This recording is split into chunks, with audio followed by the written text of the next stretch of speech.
Hi, my name is Haleema Ahmad, and I'm going to talk about passing a law to raise awareness for sexual assault at schools.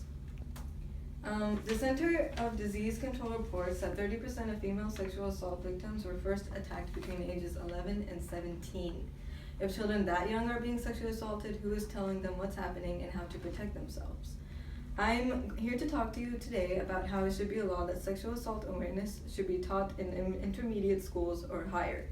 This law should be passed so that children at a younger age know what could happen to them and how they should be able to prevent dangerous situations. Let's see how important this law is actually needed. Being taught in school about rape and sexual assault might be uncomfortable for the students and teachers, but it's extremely important. If you learn at a young age what sexual assault is and what could be considered rape, you can prevent those situations from happening at that earlier age.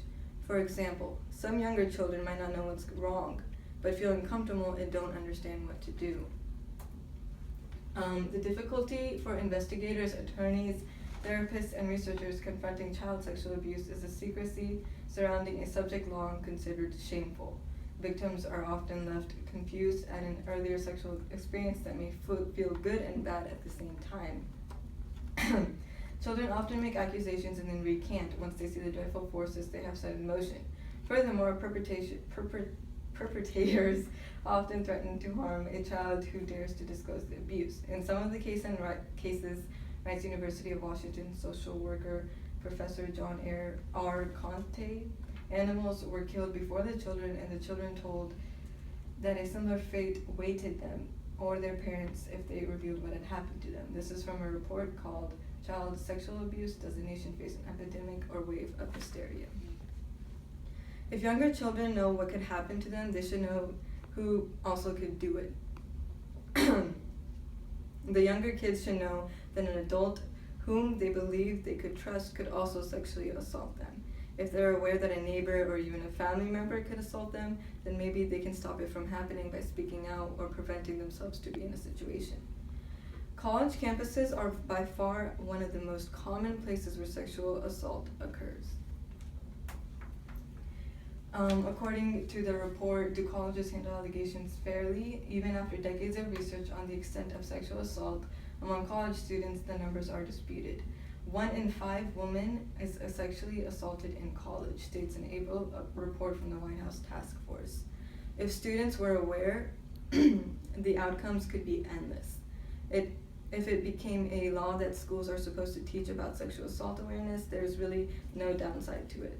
The only thing is that students and younger children will be aware and know what's going on in a difficult situation. For example, I know that at U of H, new students are supposed to go through a seminar at orientation regarding sexual assault. It lists how often it happens at college campuses and warns students not to walk in secluded areas alone. This type of program really helps students learn and be aware of their surroundings. Children who go through sexual assault at a much younger age don't know what's going on or if it's wrong or not. However, if we teach the kids during intermediate school, for example, they could speak out if it's already happened and avoid certain members of family, neighbors, or friends that have hinted at an assault. What would actually happen if the law was passed? If the law was actually passed, many more children would speak out if something already happened. Now that you know what schools should do to set up awareness, let's review. Passing a law that raises awareness of sexual assault in schools will help students of all ages learn about what is considered rape or sexual assault and how to prevent it. As mentioned before, sexual assault is an ongoing issue that haunts people of all ages, even as young as 11 or less. If the law is passed, then thousands of younger children can know what to do if someone is harassing them. This awareness could change their lives for the better. This is my citations page.